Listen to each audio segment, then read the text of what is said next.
Graça e paz, irmãos e amigos. Nós vamos dar continuidade ao estudo do livro de Mateus. Hoje nós vamos ler e estudar o capítulo 16. Capítulo 16 do livro de Mateus, Evangelho de Mateus. Vou fazer a leitura, depois nós vamos orar e meditar nesta palavra. Mateus 16, versículo 1 em diante. Aproximando-se os fariseus e os saduceus, tentando, pediram-lhe que lhes mostrasse um sinal vindo do céu. Ele, porém, lhes respondeu: Chegada a tarde, dizeis, haverá bom tempo, porque o céu está avermelhado. E pela manhã, dizeis, hoje haverá tempestade, porque o céu está de um vermelho sombrio. Sabeis, na verdade, discernir o aspecto do céu e não podeis discernir os sinais dos tempos? Uma geração má e adúltera pede um sinal, e nenhum sinal lhe será dado, senão o de Jonas. E deixando-os, retirou-se. Ora, tendo os discípulos passado para o outro lado do mar, esqueceram-se de levar pão. Jesus lhe disse: Vede e acautelai-vos do fermento dos fariseus e dos saduceus. Eles, porém,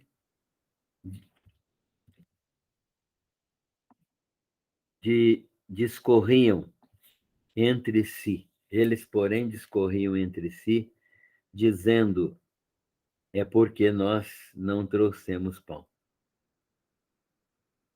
E percebendo Jesus, disse: Por que discorreis entre vós, homens de pequena fé, sobre o não terdes pão?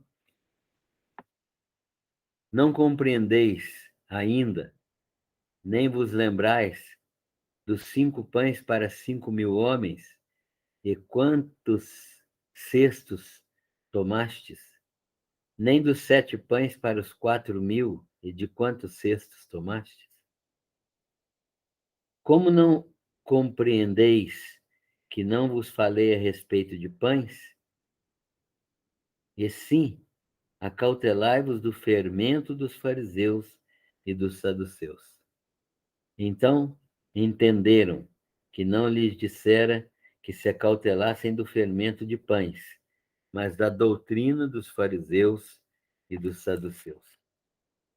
Então Jesus, indo para os lados de Cesaré de Filipe, perguntou a seus discípulos: Quem diz o povo ser o Filho de Deus? E eles responderam: Uns dizem João Batista, outros Elias, e outros Jeremias ou um dos profetas. Mas vós, continuou Jesus, quem dizeis que eu sou? Respondendo Simão Pedro, disse: Tu és o Cristo, o Filho do Deus vivo. Então Jesus lhe afirmou: Bem-aventurado és Simão Barjonas, porque não foi carne e sangue que te revelou, mas meu Pai está nos céus. Também eu te digo que tu és Pedro, e sobre esta pedra edificarei a minha igreja, e as portas do inferno não prevalecerão contra ela. Dar-te-ei as chaves do reino dos céus, e o que ligares na terra terá sido ligado nos céus, e o que desligares na terra terá sido desligado nos céus. Então advertiu os discípulos de que a ninguém dissessem ser ele o Cristo. Desde esse tempo começou Jesus Cristo a mostrar a seus discípulos que lhe era necessário seguir para Jerusalém e sofrer muitas coisas dos anciãos, dos principais dos sacerdotes e dos escribas, ser morto e ressuscitado ao terceiro dia.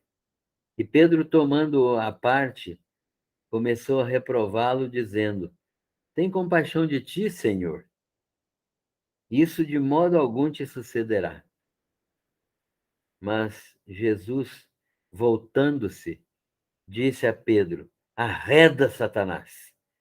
Tu és para mim pedra de tropeço, porque não cogitas das coisas de Deus, e sim das coisas dos homens.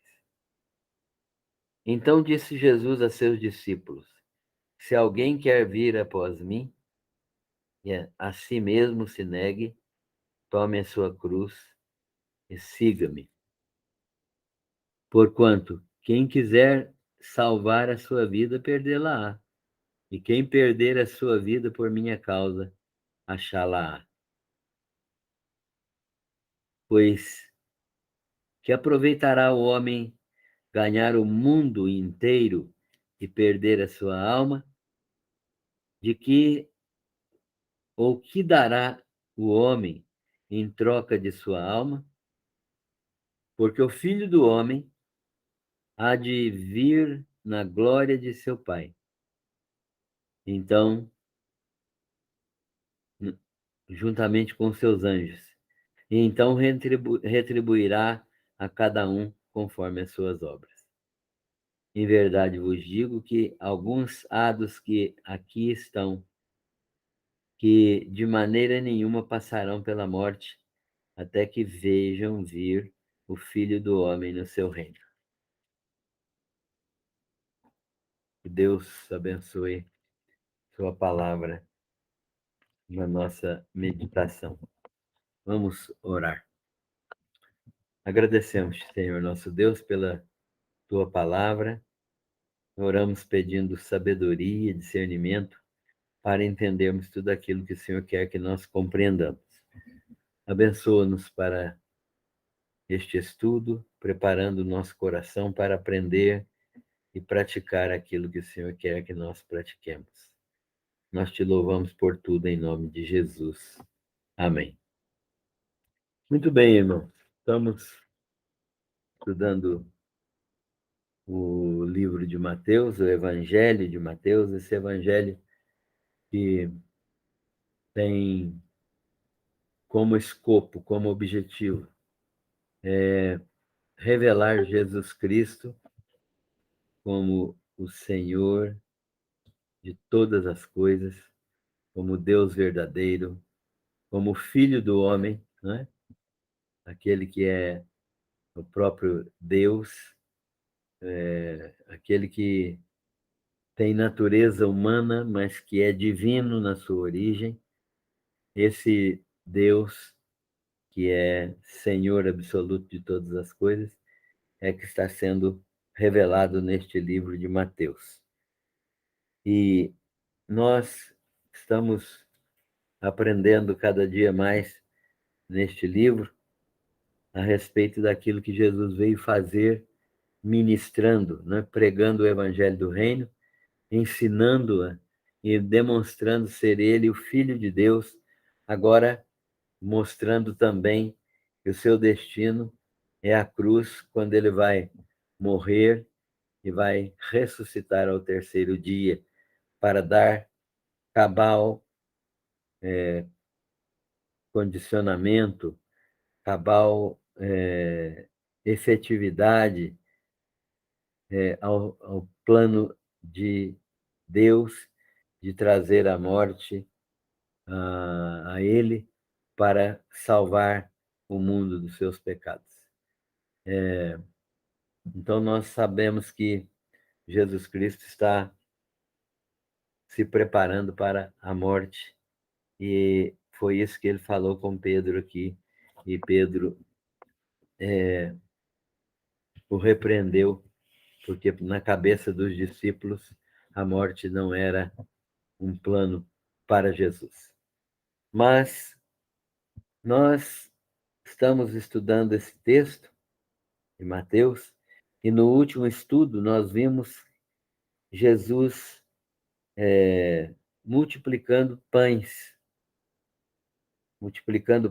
e alimentando 4.000 homens, fora mulheres e crianças, em torno aí de 7.000 pessoas, e demonstrando seu poder e autoridade ao realizar esse prodígio, demonstrando a sua capacidade de criar matéria do nada, né?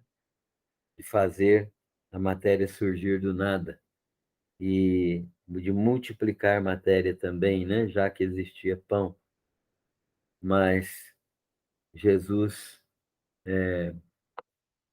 demonstra o seu poder e sua autoridade sobre a matéria, sobre todas as coisas criadas e aquelas que não são criadas. Então, Jesus demonstra sua autoridade, seu poder. E agora nós o encontramos Jesus diante dos fariseus e saduceus. Esses sábios aqui, fariseus e saduceus, estudiosos da lei, e um grupo de sacerdotes, né? Os saduceus eram um grupo de sacerdotes, e os fariseus eram um grupo de estudiosos da lei, de praticantes da lei. Eles estão cercando Jesus de todos os modos, porque o interesse deles é denunciar Jesus e crucificar Jesus por desobediência à lei. Então, eles estão rodeando Jesus. E agora eles chegam diante de Jesus e vêm tentá-lo. O que é tentá-lo? Vem experimentá-lo para ver se ele erra, né?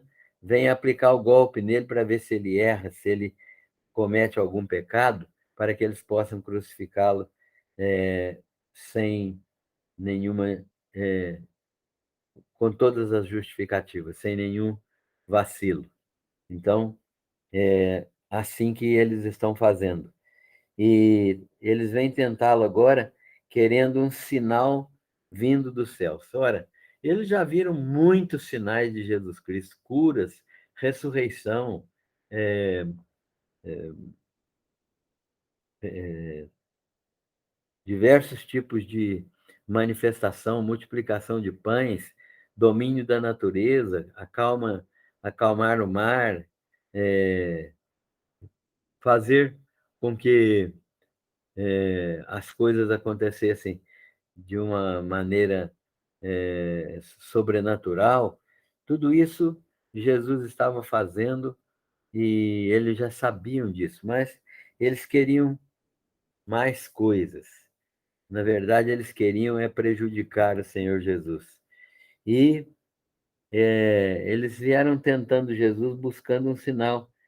E eles já tinham presenciado muitos sinais e prodígios, né? Eles já tinham visto atos poderosos de Jesus, mas agora eles querem mais um sinal. Jesus sabe que mais uma evidência de ação sobrenatural não vai ajudar a incredulidade deles. Jesus sabe que não é mais um sinal que vai resolver a incredulidade deles e a sua disposição de crer em Jesus. Eles não vão crer em Jesus. Eles querem matá-lo. E porque assim eles ficam livres como senhores da religião deles, né? Eles não vão ter que perder o seu lugar na posição hierárquica de Israel, eles vão continuar sendo os líderes religiosos que eles sempre quiseram ser.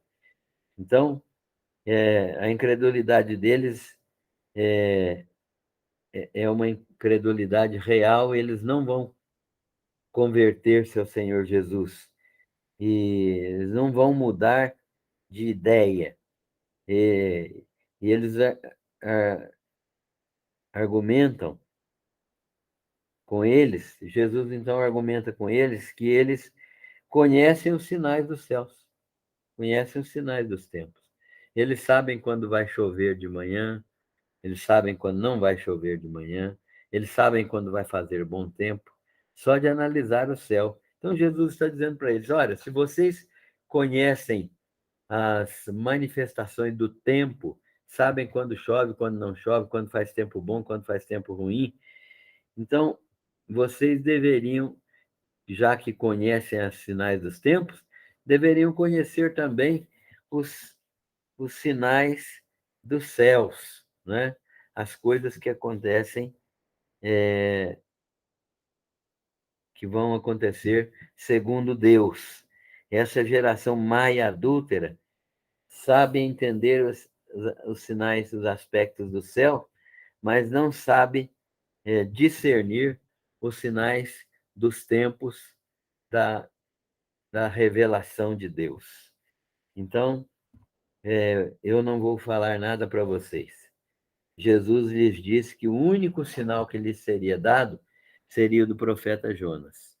E eles talvez não tenham entendido, mas o que Jesus quis dizer é que o único sinal que eles teriam é a ressurreição, a morte dele e a sua ressurreição, exatamente como Jonas ficou 3 dias e 3 noites no ventre do peixe e foi lançado fora, né?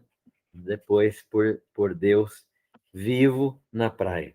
Então, esse sinal de Jonas era representativo do sinal de Jesus Cristo, morto e ressuscitado, né, depois da sua crucificação. Portanto, Jesus disse que só daria a eles este sinal da ressurreição, né? O sinal de Jonas. E deixou-os sem nenhuma explicação, saiu de perto deles, né? Os discípulos passaram para o outro lado do mar. Eles estavam no barco, passaram para o outro lado do mar, esquecendo-se de levar pão.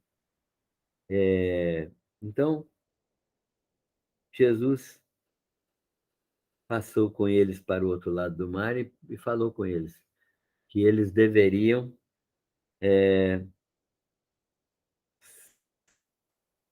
se cuidar, deveriam ter cuidado com o fermento dos fariseus.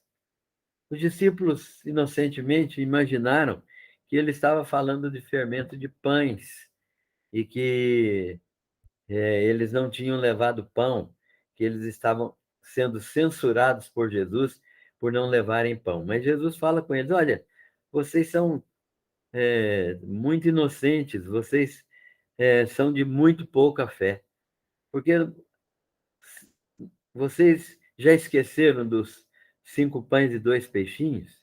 Já esqueceram dos 7 pães e 2 peixinhos?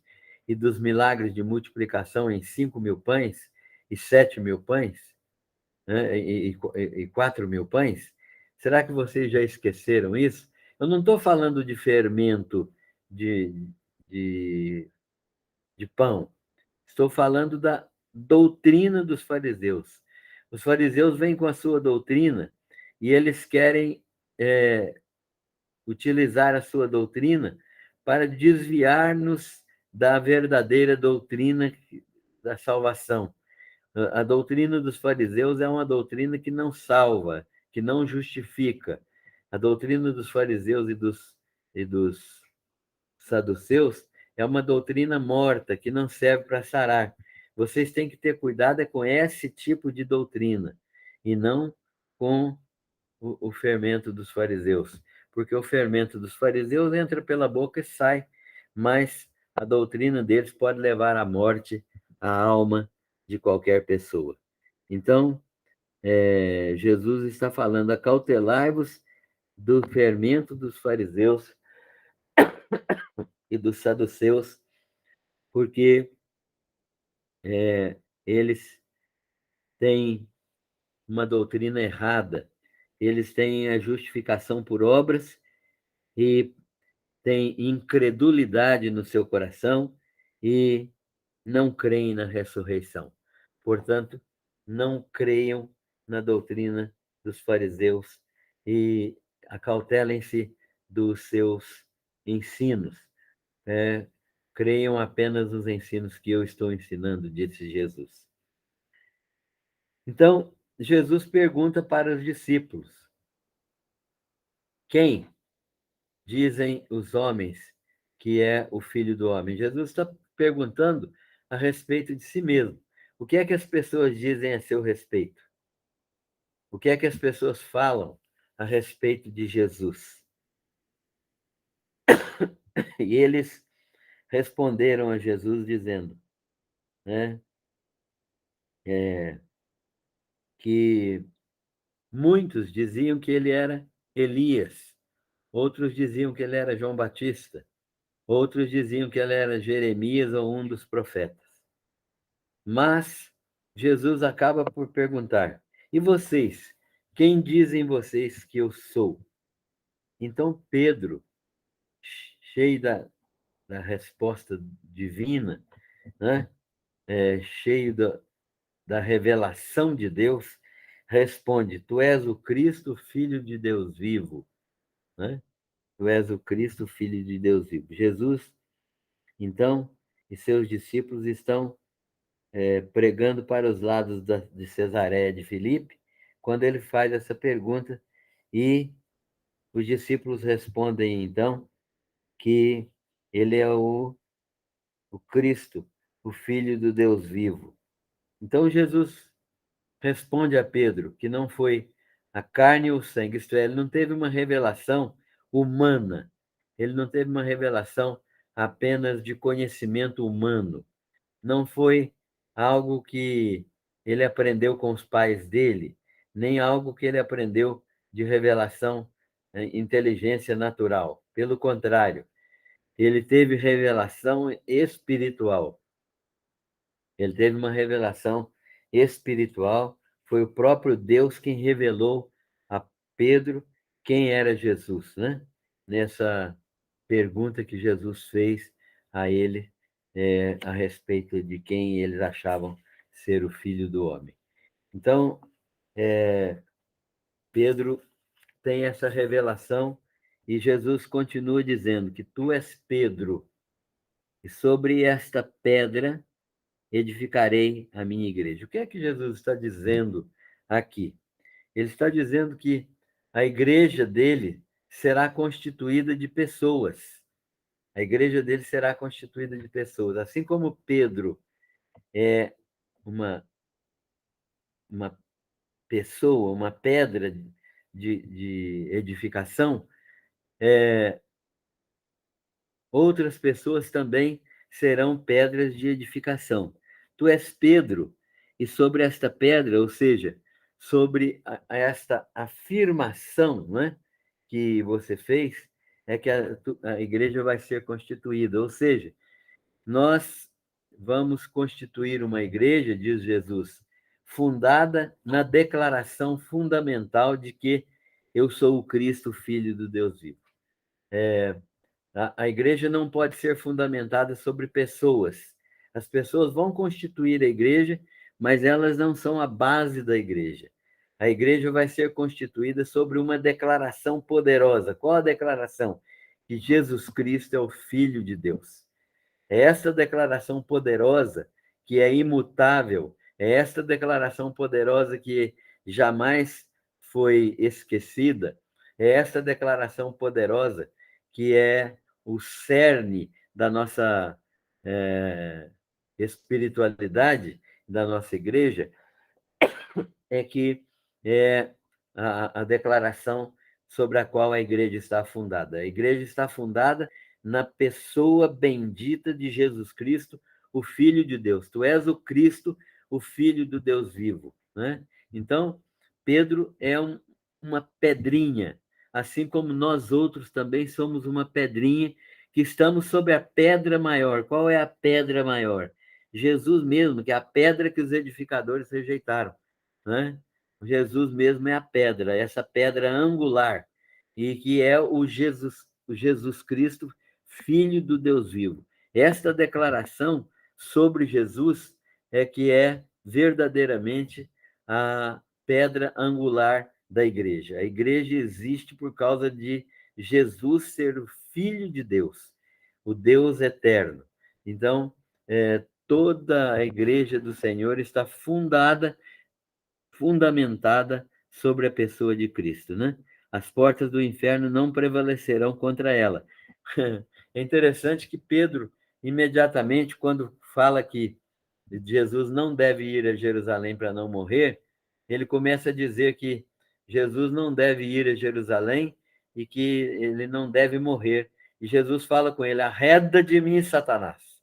Aquele que acabou de afirmar que Jesus Cristo é a pedra, acabou de afirmar que Jesus Cristo é o Filho do Deus vivo, ele mesmo agora se comporta como um demônio, né? Como um Satanás. Então, nós estamos diante de uma afirmação que é a afirmação fundamental da história, que é que Jesus Cristo é o Filho do Deus vivo, é o Filho do Deus vivo. E sobre esta pedra fundamental, que é Jesus Cristo, a pedra que os edificadores rejeitaram, que o edifício da igreja está sendo constituído, que está sendo construído, e assim como Pedro, Tiago, João, Felipe, Bartolomeu, Tomé, Mateus, Pedro, Paulo, outras pessoas também têm se tornado elementos desta igreja, né? Elementos, pedras pequenas que compõem esta igreja. As portas do inferno não prevalecerão contra ela. E então Pedro afirma isso e Jesus diz que essa afirmação é do próprio Deus pela boca de Pedro. E Jesus disse também que as chaves do inferno, né, darei a vocês, né, agora aos apóstolos, a vocês as chaves do reino dos céus. O que ligares na terra será ligado no céu, terá sido ligado no céu. O que desligares na terra terá sido desligado no céu. Dando autoridade, né, aos apóstolos, a autoridade apostólica.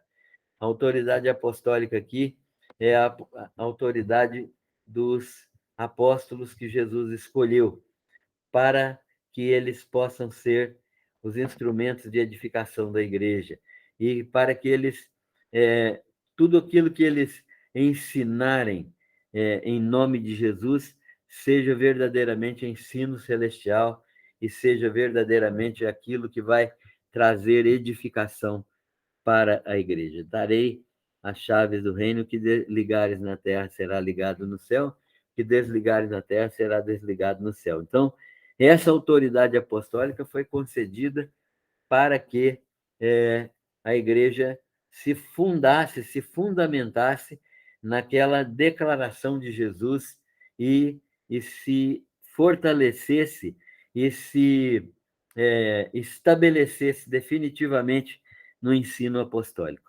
É o ensino apostólico que tem validade, é o ensino apostólico que é verdadeiramente infalível, é o ensino apostólico que traz para nós a compreensão da vontade de Deus. O ensino apostólico é, portanto, o que a Bíblia nos ensina, né? Nós precisamos compreender o ensino apostólico. Não é o ensino apostólico romano, não, é o ensino apostólico, bíblico, aquele ensino que está na palavra de Deus, né? É um ensino claro que vem da compreensão dos apóstolos pela ação do Espírito Santo. É uma revelação do Espírito Santo dada aos apóstolos de Cristo para a edificação da igreja. Portanto, nós temos essa convicção de que tudo já foi revelado e nós já estamos com a revelação do Senhor completa. Jesus, então,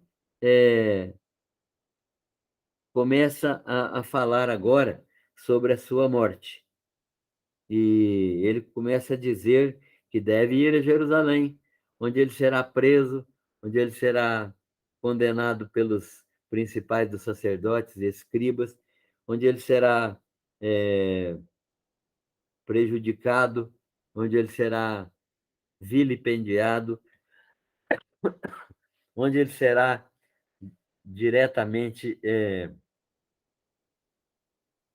perseguido e morto para ser sepultado também e ressuscitar ao terceiro dia. Então, ele demonstra que era necessário seguir esta disposição de Deus, de ir para Jerusalém, padecer nas mãos das autoridades, ser morto e ressuscitado. Pedro, então, com uma visão deturpada, começa a dizer a ele: não, Senhor, tenha dó de ti mesmo. Então Jesus tem que repreendê-lo, né? Afasta-te de mim, Satanás, né? Que não pões a sua mira, não pões o seu olhar, não te prendes às coisas de Deus, mas você presta atenção apenas nas coisas humanas. Você presta atenção apenas nas coisas humanas. Então, Jesus tem que chamar Pedro de lado e repreendê-lo como se fosse o inimigo, né? Como se fosse Satanás. E isso demonstra a necessidade que nós temos de andar completamente na dependência do Senhor Jesus, né? E mostra também que a verdadeira pedra não é Pedro, mas a verdadeira pedra é Jesus Cristo e a declaração que o Senhor deu sobre ele, né? Tu és o Cristo, o Filho do Deus vivo. Então, nós vamos vendo assim que Jesus repreende a Pedro e demonstra que ele precisa participar, sim, da morte. É a primeira vez que Jesus fala diretamente da sua morte e ressurreição. Os discípulos, então, precisam entender que, assim como Jesus vai levar a sua cruz, isto é, vai morrer, vai entregar a sua vida, os discípulos também precisam aprender a levar a sua cruz. E aí Jesus diz a eles, né? Se alguém quer vir após mim, negue-se a si mesmo, tome sua cruz e siga-me. O que Jesus está dizendo aqui é que o discípulo tem que passar pelas mesmas coisas que o seu mestre. Então, o mestre vai passar pela cruz. O mestre vai ser morto e crucificado. O mestre vai ser ressuscitado. Então, os discípulos também devem passar pelo mesmo processo, né? Tomar a cruz aqui é verdadeiramente entregar a vida ao Senhor Jesus para ser um instrumento de glorificação do seu nome. Muitas pessoas imaginam a cruz aqui como uma doença, como uma limitação física, como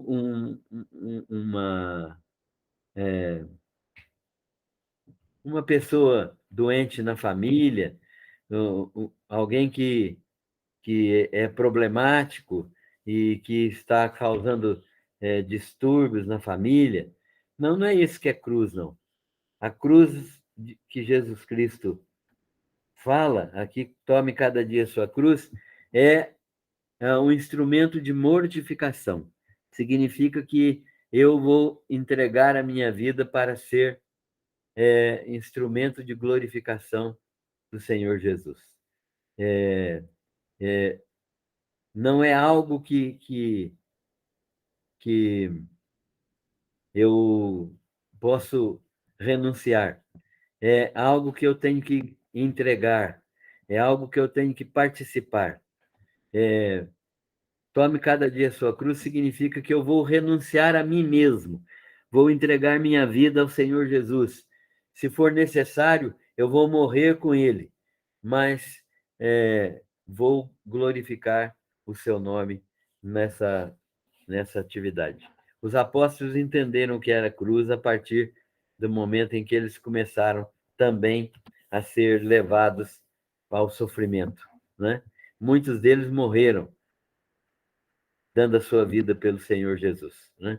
Então, cada um deve levar a sua cruz, né? E cada um deve entregar-se voluntariamente para o Senhor Jesus e deve renunciar a si mesmo para glorificar o nome do Senhor Jesus.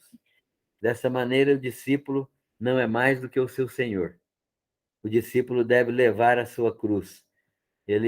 Se alguém quer vir após mim, disse Jesus, negue-se a si mesmo, tome a sua cruz e siga-me. Ou seja, leve a sua cruz. Não é levar o problema dos outros, não. É o seu próprio problema, é a sua renúncia a si mesmo, né, para glorificar o nome de Jesus. Quem quiser salvar a sua vida, conforme Jesus disse, né?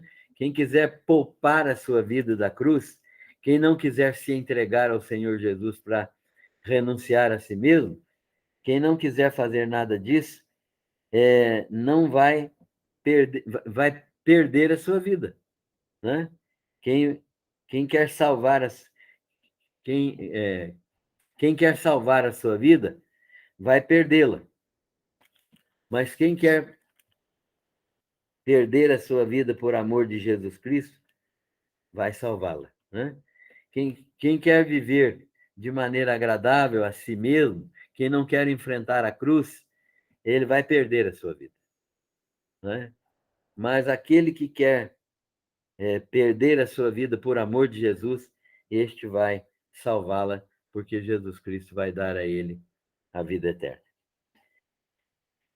Agora, Jesus faz uma pergunta: o que aproveita o homem ganhar o mundo inteiro e perder a sua alma?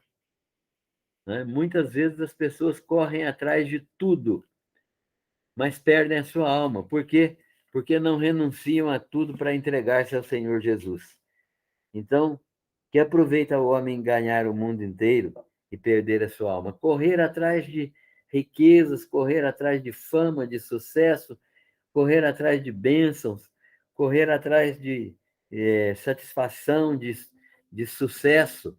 Isso tudo é passageiro, isso tudo vai ficar por aqui mesmo, né? Ao passo que precisa é aprender a renunciar à sua própria vida para não satisfazer a si mesmo, para satisfazer ao Senhor Jesus. Ao invés de procurar satisfação pessoal, renunciar a si mesmo para glorificar o nome do Senhor Jesus, fazendo somente aquilo que agrada ao Senhor Jesus.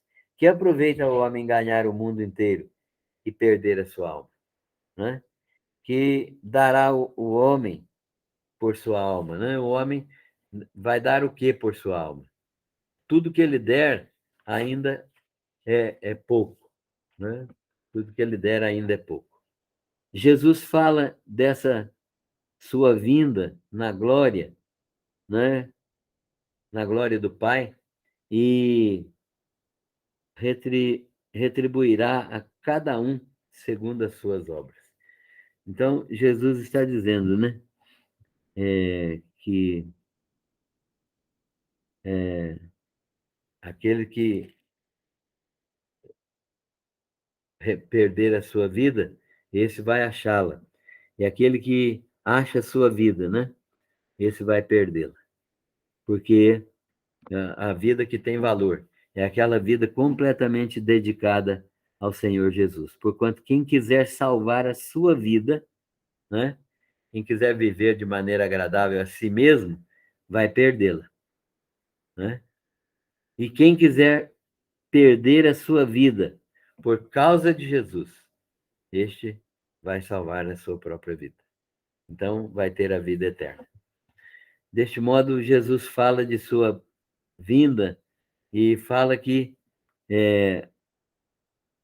quem aproveita o homem ganhar o mundo inteiro e perder a sua vida. Porque o que o homem dará em troca de sua alma? Porque o Filho do Homem há de vir na glória de Deus Pai. E os seus anjos hão de vir com ele. E vão retribuir a cada um conforme as suas obras. Então, aqueles que se entregaram ao Senhor Jesus, que renunciaram a si mesmos para glorificar ao Senhor Jesus, terão galardoamento das suas obras. Mas aqueles que procuraram satisfação da sua própria vida não terão galardão das suas próprias obras, pelo contrário, terão condenação. Aplicando esses ensinamentos à nossa própria vida, como nós devemos reagir? Primeiro de tudo, Jesus não concedeu sinal do céu aos fariseus. Por quê? Por que os fariseus e saduceus não receberam nenhum sinal de Jesus? Porque Jesus sabia de sua incredulidade, sabia que eles jamais iriam crer em Jesus.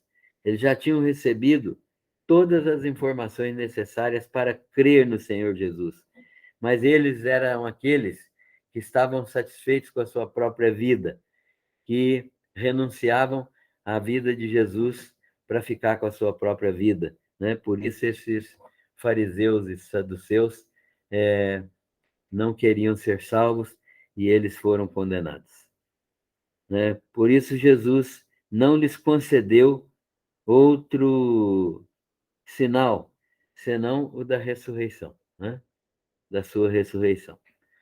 Você crê na ressurreição do Senhor Jesus? Ele ressuscitou, né? E isso é a garantia da nossa vida eterna. Segundo, Jesus adverte contra a ira. Jesus adverte não contra a ira, mas contra a doutrina dos fariseus e saduceus. Essas doutrinas de justificação pelas obras da lei e de descrença da ressurreição. Então, essas doutrinas são doutrinas que não servem para a salvação, né? São doutrinas demoníacas de justificação pelas obras da lei e de descrença da ressurreição. Esse tipo de doutrina é doutrina diabólica que não serve para nada a não ser para condenação. Terceiro, a confissão de Pedro é uma declaração revelada por Deus mesmo.